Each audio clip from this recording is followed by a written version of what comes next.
All right, everybody, what are we looking at today? Well, we're looking at the first down move of all four indices in over 9 days. That's right. Even the S&Ps are down 43, NASDAQ's down almost 100, Russell's down 37, and the Dow is down 468. If today reverses and we go higher, it would set a new record, 10 days in a row of higher highs and keep going higher.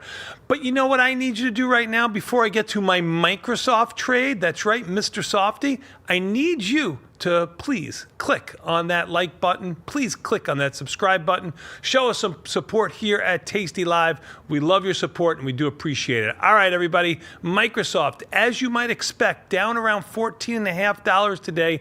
I'm going to get a little bit long Microsoft. Let's take a look at it on a chart here.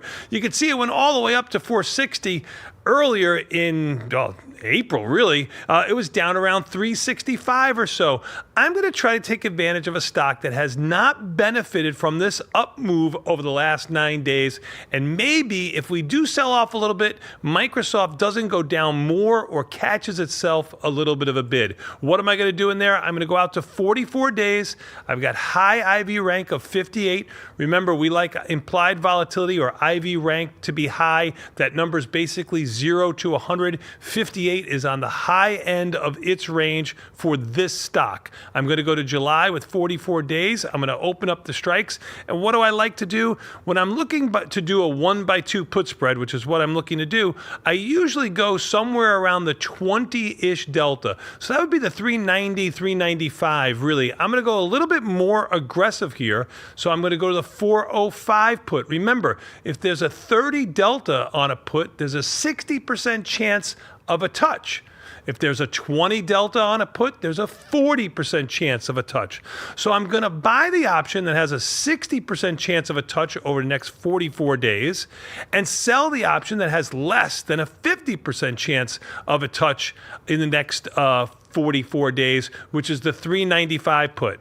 I did this for $3.30 credit. Now you'll notice the markets are a little bit wide here, so mid-price could be a little bit skewed, meaning I would go in at a higher credit because remember, the better credit you receive, the better off you are. I received $3.30. Put the stock right around here. Maybe you can get a couple of pennies better than that. $303.40 would be $340. I got $330. Let's look at the probability of profit. You've got a 82% probability of profit. 82% means I can buy this back for less than whatever I sell it for. Extrinsic value is the credit you received. Delta is how much long stock you have. So this represents about 14 and a half shares of Microsoft. For that, I'm paying $5,600 in buying power. $5,600 to get taken out of my account or put to the side, not really taken out, put to the side to carry this trade. Look at my max profit. $1,340. Why is it $1,340 on only $5,600 in buying power? Good buying power to max profit ratio, because if the stock closes in 44 days right at $395, I can make $1,340. But really, what am I looking to do? I'm looking to make $100 to $300 in the next week or two. That's really my goal in here. What's the break even on this, meaning where do I lose money? Well, I lose money if the stock goes under around $382 in the next 44 days. I showed you that chart just a moment ago. That brings Microsoft down to basically all-time lows. Well, for me, this looks like a winning strategy. Let me know what you think. But you know what I need you to do? I need you to open, move, transfer, bring your account to Tasty Trade, the #1 brokerage firm in the galaxy.